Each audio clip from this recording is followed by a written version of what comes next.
पिछले दिन जो हम लोगों ने पढ़ा था उसके बारे में आज पुनरावृत्ति कर रहे हैं आप लोगों के बीच। और चैप्टर का नाम है, आइए ना, दहन और ज्वाला, चीजों का जलना। चीजों का जलना। उस चैप्टर में एक आता है मोमबत्ती के 3 क्षेत्र होते हैं। ये क्या है आप लोगों के बीच? मोमबत्ती के 3 क्षेत्र हैं। एक क्षेत्र होता है बाहरी भाग, दूसरा होता है मध्य भाग और तीसरा क्या होता है? आंतरिक भाग। तो सभी भाग का अपना अपना कार्य होता है। किस भाग में हम क्या करते हैं वो देखते हैं। तो ये जो है ये बाहरी भाग हुआ इसका, और इसका मध्य भाग होता है जहाँ पे ये गल के गिरता है नीचे की तरफ, तो ये हो गया मध्य भाग। और इसका आंतरिक भाग ये है, ये बत्ती लगा हुआ है, देख रहे हैं ना। मोमबत्ती का आविष्कार किस वैज्ञानिक महोदय ने किया था? रॉबर्ट किया था। और और मेरे प्यारे बच्चों, एक चीज और बताना हम भूल गए थे। हमारे हाथ में कुछ है, ये क्या है? माचिस है। और माचिस के 2 भाग हैं। एक इसको क्या कहेंगे? तिल्ली कहते हैं। और ये क्या है? डब्बी है। क्या है? डब्बी है। तो दोनों को रगड़ने के बाद जलता है। ये तो लगता है कि एक प्रकार का जादू है। तो आप बता सकेंगे कि इसमें कौन सा मसाला का प्रयोग किया गया है? पोटेशियम कैलोरेट। बहुत क्लोरेट होता है, कार्बोहाइड्रेट नहीं बोल दीजिएगा। क्या है ये? पोटेशियम कैलोरेट है ना। और ये क्या है? लाल फास्फोरस। दोनों जब आपस में रगड़ खाता है तो यह अपने आप जलने लगता है। अब जलने के लिए 3 चीजों की आवश्यकता होती है। पिछले अध्याय में हमने बतलाया था आप लोगों को। क्या आप बतला सकते हैं कि किसी पदार्थ को जलने के लिए किन किन चीजों की जरूरत होती है? ज्वलनशील पदार्थ, वेरी गुड। उसके बाद मतलब अपना समय पर पहुंचना, उसके बाद हवा की जरूरत। हाँ, निश्चित तापक्रम पर पहुंचना और हवा की जरूरत होती है। हम आप जानते हैं कि हवा में कौन सा गैस है जो जलने में मददगार होता है? ऑक्सीजन होता है। बहुत अच्छा कहा। स्वागतम, वेलकम टू शामजीता।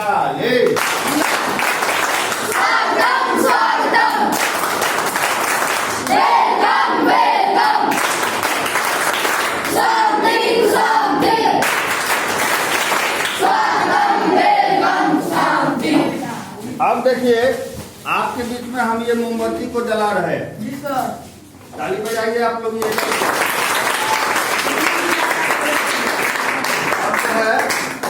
इसको मसाला को सटा दिए तो जल गया, अगर खाया तो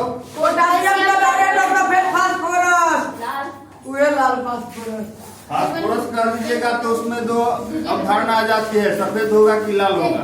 इसलिए स्पष्ट आपको बोलना होगा ये लाल फास्फोरस है और पोटेशियम क्लोरेट है।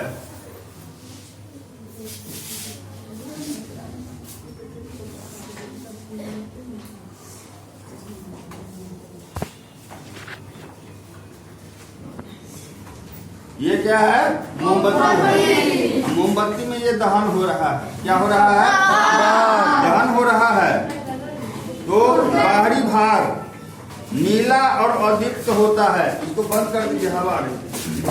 नीला और अदीप्त होता है। यहाँ पूर्ण दहन होता है क्योंकि यहाँ ऑक्सीजन ज्यादा उपलब्ध है। यह सबसे गर्म भाग है। ये भाग तो आपका है, ये सबसे अधिक गर्म भाग है। इसलिए अधिक गर्म भाग है कि यहाँ पे ये दीप्त हो रहा है, ये जल रहा है और इसको ऑक्सीजन भरपूर मात्रा में मिल रहा है। उसके बाद है मध्य भाग, पीला रंग का है। ये पीला पीला दिखाई दे रहा है ना, ये मध्य भाग है। पीला, चमकीला और दीप्त क्षेत्र है। यहाँ कुछ कार्बन के कण भी होते हैं। ये गर्म होकर वाष्पित हो जाते हैं। गर्म होकर के क्या हो जाते हैं? हो जाते हैं और चमकने लगते हैं। ये चमक दिखाई देता है ना, इसी से ऊष्मा और प्रकाश फैलता है। इसमें गर्मी भी होता है और पूरे प्रकाश भी। हम लोग दीपावली का जब पर्व मनाते हैं तो हमेशा मोमबत्ती का प्रयोग करते हैं। या कभी कभी आजकल देखा जा रहा है लोग तो बिजली पर निर्भर हो गए हैं, बिजली जब कट जाता है तो मोमबत्ती लाते हैं, उनको जला लेते हैं। जी सर। जलाने के बाद हम देखते हैं कि इससे हमारा प्रकाश फैलने लगता है। तो कोई भी दाह्य पदार्थ को जब जलाते हैं तो हमें दो चीजों की प्राप्ति हो जाती है, एक उष्मा और दूसरा प्रकाश। अब इसका तीसरा और आंतरिक भाग होता है, यह आंतरिक क्षेत्र बत्ती के एकदम नजदीक होता है। ये बीच में जो बत्ती लगी हुई है जी सर। यह चारों तरफ मोम से घिरा हुआ है। वह बत्ती, इसका देखिए, वह बत्ती जो चारों ओर मोम से घिरा हुआ होता है उसका नाम मोमबत्ती होता है। क्या होता है? मोमबत्ती होता है। यह आंतरिक क्षेत्र बत्ती के एकदम नजदीक होता है। यह काला रंग का होता है क्योंकि कार्बन के कुछ कण बच जाते हैं। मोमबत्ती को जब हम बुझा देंगे तो देखिएगा कि बत्ती में कुछ काला रंग आ जाता है। जी सर। वो काला रंग क्यों आता है? उसमें कार्बन का अंश होता है, जी सर। वो जलता है, इसलिए वह काला रंग दिखाई देता है। यह आंतरिक क्षेत्र बत्ती के एकदम नजदीक होता है। यह काला रंग का होता है क्योंकि कार्बन के कुछ कण बच जाते हैं। यह सबसे गर्म क्षेत्र होता है। बीच वाला जो होता है वो सबसे गर्म क्षेत्र होता है। अब हम आप लोगों को दूसरा प्रयोग करके दिखलाते हैं। दो लड़का आएगा मेरे बीच, आओ सुनो, तुम भी आओ। ये क्या है? कागज की कटोरी। ये क्या है बाबू? कागज की कटोरी। कागज का कटोरी है। बहुत आश्चर्य की बात है कि कागज की कटोरी को हम जब आग पर देते हैं तो ये क्या होता है? जल जाता है। जल रहा है क्या? जी सर। ये आग पर जब दिया तो ये कागज की कटोरी जल गया। लेकिन दूसरा प्रयोग में हम देखते हैं कि इसमें हम पानी लगा देंगे। बहुत हो गया ना।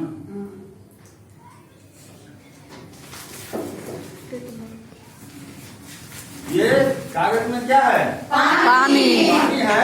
और हमने पढ़ाया था कि कागज की कटोरी को उसमें पानी डालकर जब हम आग पर देते हैं तो क्या पाते हैं? पानी कागज जल जाएगा कि गल जाएगा? ना जलेगा ना गलेगा, पानी गर्म होगा। तो देखिए ये जादुई प्रयोग है। इस प्रयोग को आप लोगों को दिखलाने जा रहे हैं कि होगा क्या। हमने तो पढ़ लिया विज्ञान के दृष्टिकोण से, अब इसका प्रयोग आप ही कीजिए।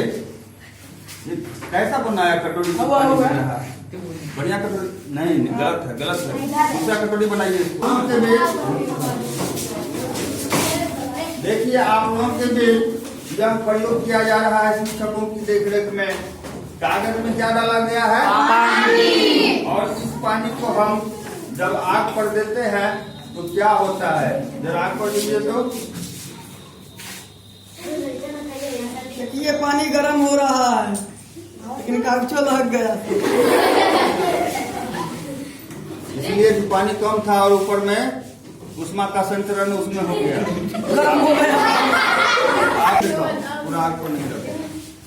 हाँ देखिए ये कागज के कटोरा में क्या डाला और ऊपर रखो ना तो तुम तो उसमें पानी है सर। पानी गर्म हुआ क्या? यस। हाँ इसके ऊपर रखना है। अभी गर्म हुआ नहीं, चाय बना नहीं, तुम लोग पीने के लिए तैयार हो गया। इसको अभी हो ही रहा है।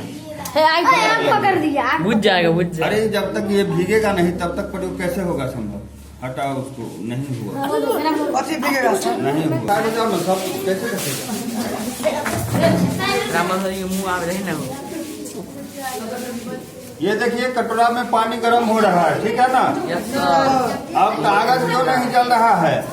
क्योंकि पानी पर उष्मा का संचरण हो रहा है।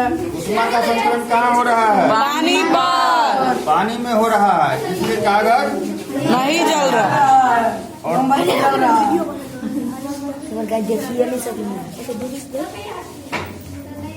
पानी को छू के देखो। चाय पत्ती थोड़े दे दो। नहीं हुआ। नहीं हुआ।